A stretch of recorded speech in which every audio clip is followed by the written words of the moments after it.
allegiance to the flag of the United States of America and to the republic for which it stands, one nation, under God, indivisible, with liberty and justice for all.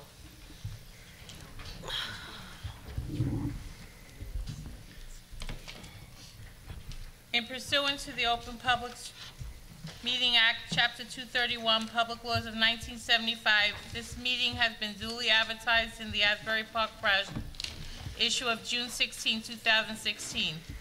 All municipal clerks of the township and boroughs within the regional high school district have been duly notified, and the requirements of posting of notices have been met.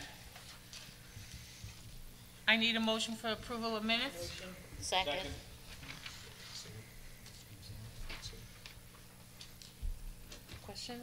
Questions?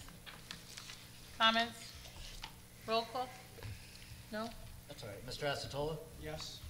Mrs. Canario? Yes. Mr. Carollo? Yes. Mrs. Fankhauser? Yes. Mrs. Lavin? Yes. Mr. Messinger? Yes. Mr. Moses? Yes. Mr. Bruno? Yes. Mrs. Zatara? Yes. Communications are maintained on file in the office of the board secretary. Reports. Superintendent's report. All right, good evening, everyone. So school as of tomorrow is canceled. There's a lot of positive feedback about my Homer Simpson imagery, and when I sent that out, the students seemed to really get a kick out of that. But obviously the forecast is subject to change. We'll see. Our difficulty tomorrow will be the timing of the storm and where we are in terms of being able to get out and get at it to clean it up. So we'll see how tomorrow goes, and we'll move from there.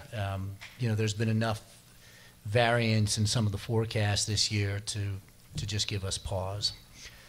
This past Saturday, we conducted our annual job fair here at the Real Regional High School District. So we had about 40 some odd school administrators who came down and interviewed approximately 138 candidates. That's a screening process, so the candidates are screened before they're invited. They have to apply to the job fair. Dr. Sharp and Dara DePippa in her office did a terrific job with the morning and afternoon. It's one of my favorite events as superintendent. I think it's being able to pull something off on that scale where within the span of a Saturday afternoon we can get a look at 138 excellent candidates as we begin our process for staffing for the 2017-18 school year. I think that's a wonderful opportunity for us. So that occurred this past Saturday. Just a note on where we are with our strategic plan as well. So we're currently in year 5 of the plan that we developed in 2012, known as Compass. And that was a large-scale process where we sort of built that from the ground up. Didn't have a lot of internal mechanisms at the time to collect data in the district. And what we had always envisioned when we put that plan together was that in year 4 of that plan, we would embark on a system-wide accreditation from the middle states. And the reason we did that was we knew that through the middle states process, we could achieve district accreditation rather than having individual buildings accredited at different timelines. And we thought that that was a powerful opportunity for the school system. But also the mechanisms through which you have to collect feedback and input about your programs and your schools and your faculty and staff was a real critical component to laying the basis of the planning process for the subsequent strategic plan that we knew we would be putting together this year. So on top of that process, what we ended up doing is we got return surveys on all manners of our school program from approximately 1,044 parents and community members, and then we had about 3,000 students complete those surveys on their experience in the school, and about 900 or so faculty and staff members. We then went out this year to collect some subsequent information, and we surveyed about 1,200 recent graduates, so students that graduated between 2012 and 2015. So students who had some real perspective on what it was like to be in our hallways a very short time ago, and we surveyed them on the sort of the takeaways from our programs in our 6 high schools, how well prepared they were for whatever endeavor they pursued next, feedback that they had on how to improve that process. And then we've been meeting with the Executive Student Cabinet, and they're in the process of conducting student focus groups across the 6 high schools to give us some more intake information. And what I think we're ultimately going to do is, Compass has been a fantastic plan, and I would stack that strategic plan up with any other plan from a school system, not just in the state, but in the nation. And we were proud to present on that plan at a national level, at a state level, and at a local level. And if you look out and about, there's an awful lot of folks who ripped it off, and I take that as a compliment. One of the things that we want to really make sure that we do in the next plan is have it be more nimble. And so what we're looking at, and I'll be reporting out to the board later in the school year as we work through this, is developing some standing teams of faculty and staff, teachers, students, community, board members that look down these different threads of the plan on an annual basis and actually give us some real-time feedback and input as we go. So we're going to pivot a little bit in the direction that we're going in the development of the plan, and I think that it's going to be able to give us a more responsive process to shifting student needs and shifting landscape of sort of the larger world. So we'll be excited for that when it happens. A note on the May 8th board meeting. We had originally scheduled May 8th as a possibility of the public hearing on the school budget. We're gonna cancel that meeting and do the public hearing on April 24th. So we'll be advertising that, which falls within the scope of the allowable time frame to do it. So that will be a change that will be advertised appropriately. We're also accepting year 2 of the Pathways Grant from the Department of Ed tonight. That's about $94,000, and I know several of the board members were able to see the computer room that we redid at Freehold High School as a result of that, and we're proud that we're one of 9 districts across the state that earned that grant, and there's been an awful lot of work to really build a computer science program around it. Our teen driver safety programs are up and running across all of our schools presently. Again, that's an awesome program for our kids. In order to be eligible for a parking space, you have to attend. A parent or guardian also has to attend. I think in this day and age of distracted driving and things of that nature, it's more imperative than ever to offer that program. With the school system within any given time, 300 to 3,500 teenagers with their licenses in it. Incredibly important. We're continuing our work toward the implementation of the block schedule.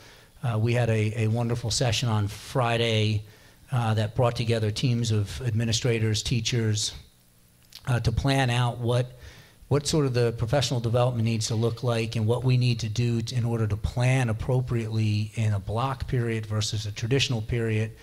And so that work is well underway and really laying the basis for our professional development for the next school year. We're still a full year plus away from implementation.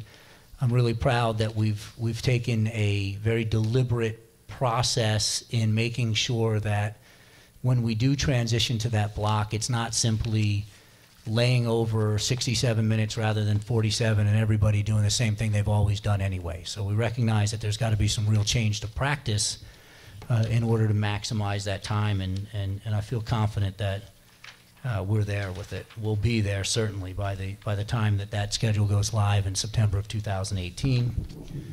A few notes on this week. So I can't imagine Thursday would be impacted, but we have some wonderful events on Thursday. We have our International Baccalaureate Art Show at Freehold Township High School.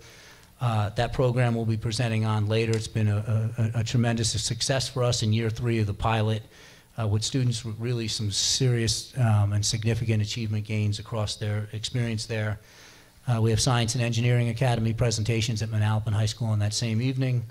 And we have a SEAC parent evening event on that evening for students with disabilities for programs that are available at Brookdale Community College for them.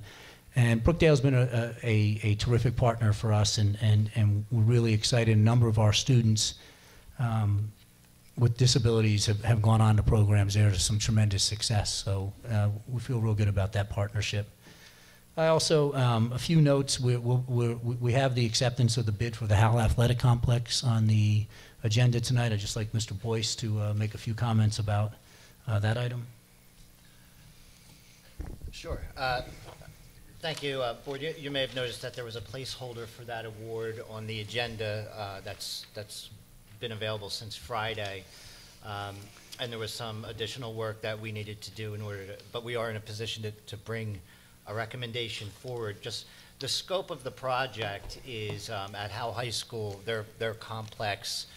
It's replacing their running track, which we've done at 4 other schools in recent years. It's also converting their grass field to a synthetic turf field. And that work of those two things also impacts our bleachers, where the stairs, the entrance onto the bleachers, which is the home side, is in the front of the bleachers right now. That needs to be repositioned to the side. Also included in this scope of work would be the addition of risers for safety purposes on those bleachers, and all of the associated fence and site work and walkway work around that complex. We went out to bid for this project in early February. We received the bids last week, so in early March we received 7 bids, and we were recommending the approval of one of those 7 bids here tonight. The funding for this project is in the current year's budget. It's funded through our capital reserve, which the board knows is our facility-related reserves that at the end of each year, as the opportunity presents itself out of an expiring budget, to the extent that we can, we transfer money into our facility-related reserves for projects just like this. And $1.75 million was appropriated into the fiscal year 17 budget for that.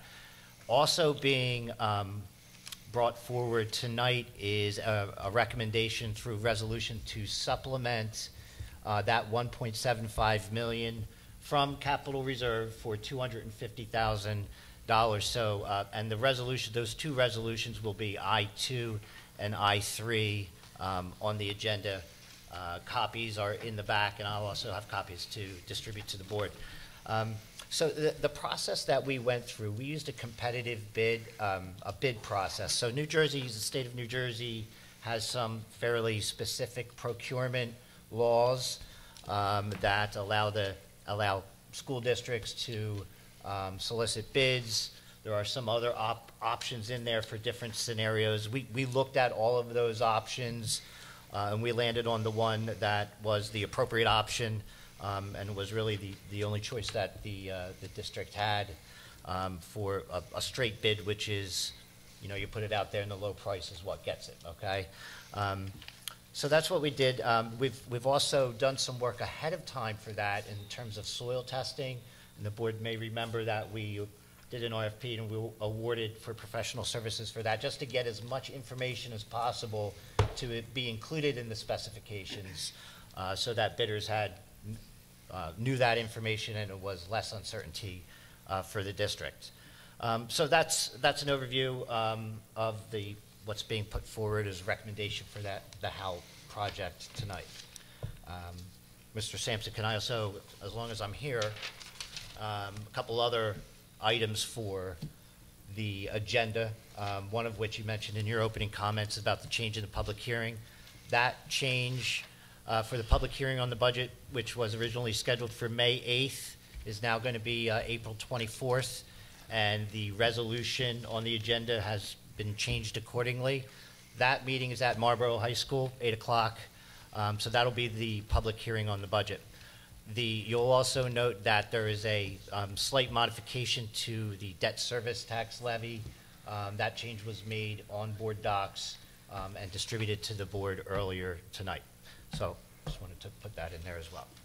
Just two more items.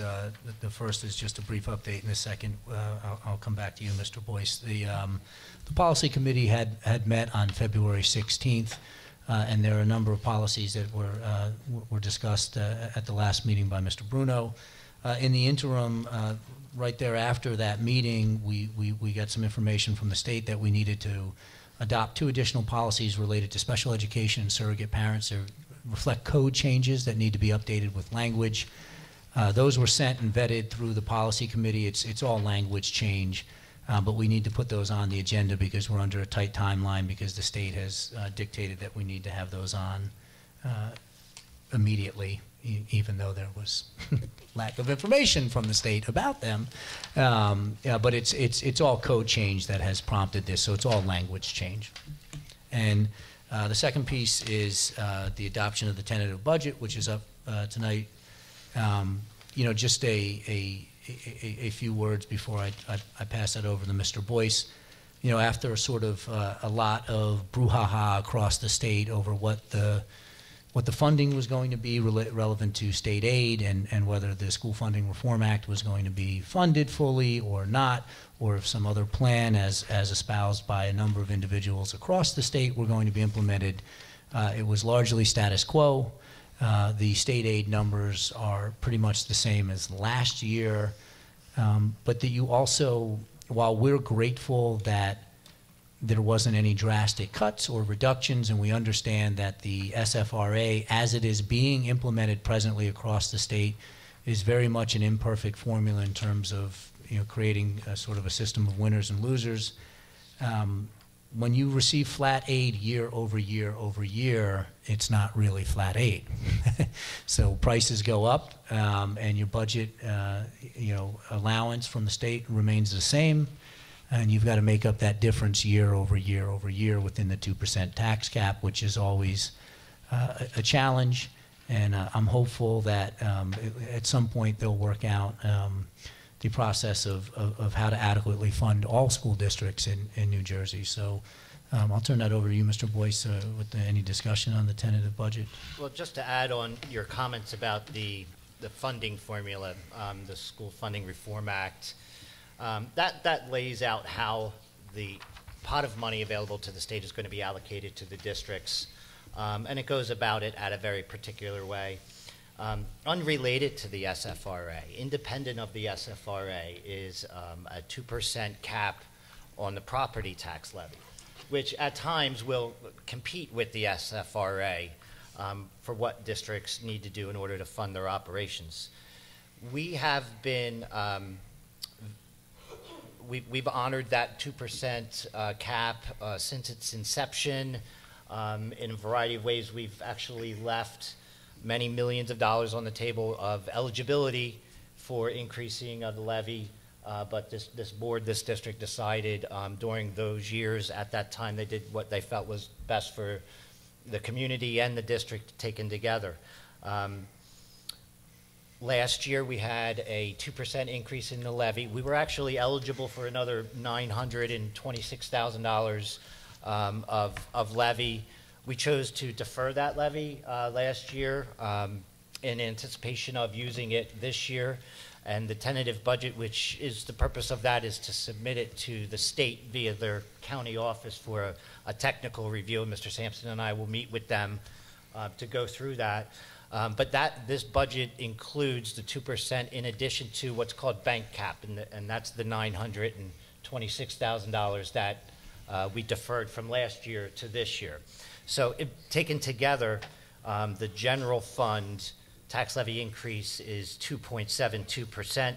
If you combine that with the debt service, that aggregate increase is a little bit less than that at 2.65. The budget itself from the spending side is about 1% higher than it was for the current year, the budget being proposed. And that's a recurring operational to recurring operational comparison.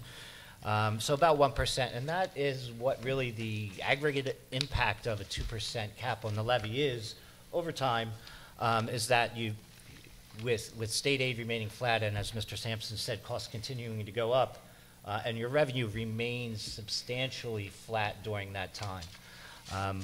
So some of the highlights of this budget would include the tax levy impact that I had mentioned before.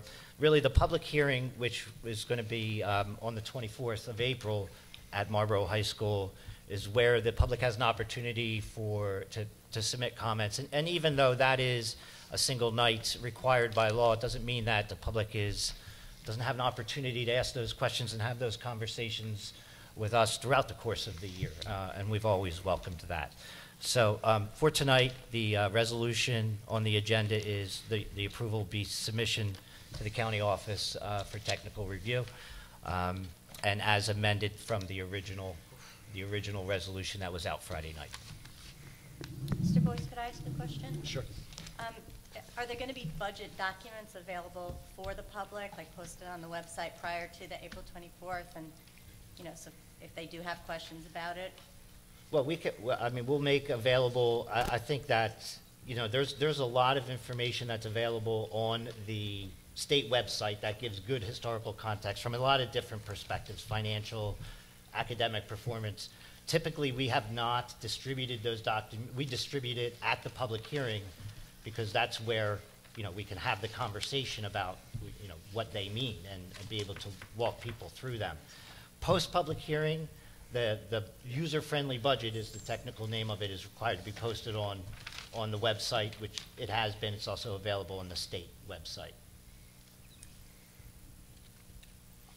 Can I just include, wasn't that a complaint years ago that people wanted it before the public hearing? In this case, April 24th, so they can review it? No? It may have been. It was. Is there anything that we Because they didn't can have do? an opportunity. That's, yeah, and that's kind of my point in asking the question, because, again, to be able to, you know, the reason we post an agenda early is so people can review it, they can meaningfully participate if they choose to, and the same thing, you know, I take a lot of time to go through the budget and run some calculations myself, because I'm not the numbers guy that some of my colleagues are. So, you know, I know that you know, sitting in the audience, that's something I would want to be able to do beforehand, so I could, if I had questions, I could bring them up then, or I might just better understand the presentation. So if there's any way of doing that. Okay, well, we can certainly, I'll take that back, and we can have that conversation and distribute something to the full board and get their feedback on that as well. Thank you. I have a question. This is going back to block scheduling. What is the impact to half-year courses of block scheduling? I mean, it's really exactly the same as the full year. So the classes will be 67 minutes as opposed to 47. It's on a 7-day cycle, so two times during that 7-day cycle, the class will drop. So you're not meeting every single day, but actually instructional minutes are up. So the same formula accounts for a 5-credit course as it does for a 2.5. Right. The short answer is there is no impact, other than there will be more instructional time devoted to the elective than presently exists, as it will be for all courses.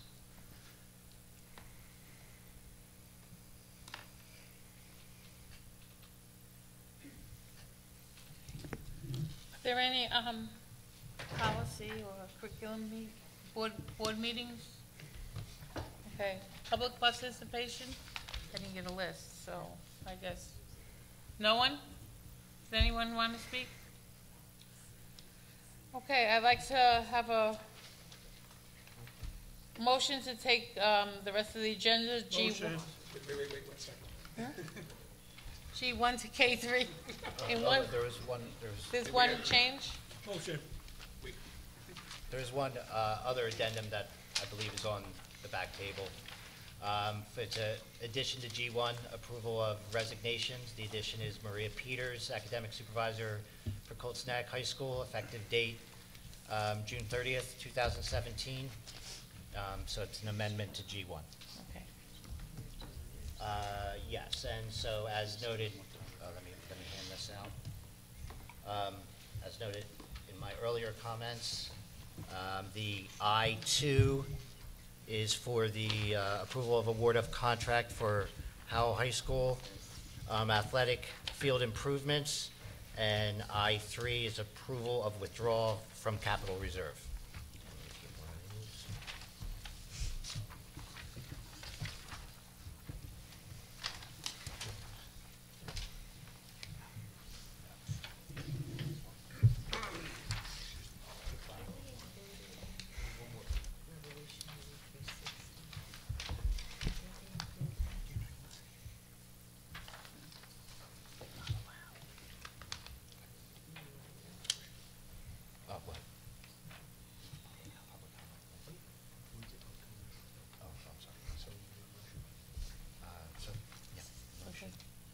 Okay, now, I'd like a motion, take G1 to K3. Motion.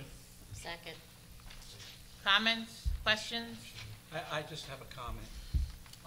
Mr. Boyce, I don't mean to correct you, but I have to. The field at Howe is not going from a grass field to a turf field. It's going from a dirt field to a turf field. Oh, you're so cute. So noted, Mr. Wells. Who was the second on that? Oh, that's what he's so alive. Any other comments? Roll call? Mr. Acetola? Yes. Mrs. Canario? Yes. Mr. Carollo? Yes. Mrs. Fankhauser? Yes. Mrs. Lavin? Yes. Mr. Messinger? Yes. Mr. Moses? Yes? Mr. Bruno? Yes. Mrs. Satara? Yes. Anyone have, old business? New business? Okay. Okay, everyone stay safe during this storm that we're gonna have. Motion, a motion to close. Second. Second. Oh, third or fourth, fifth, I don't know. Aye. All those in favor? Aye. All those opposed? Adjourn? Adjourned. Okay, we're adjourned.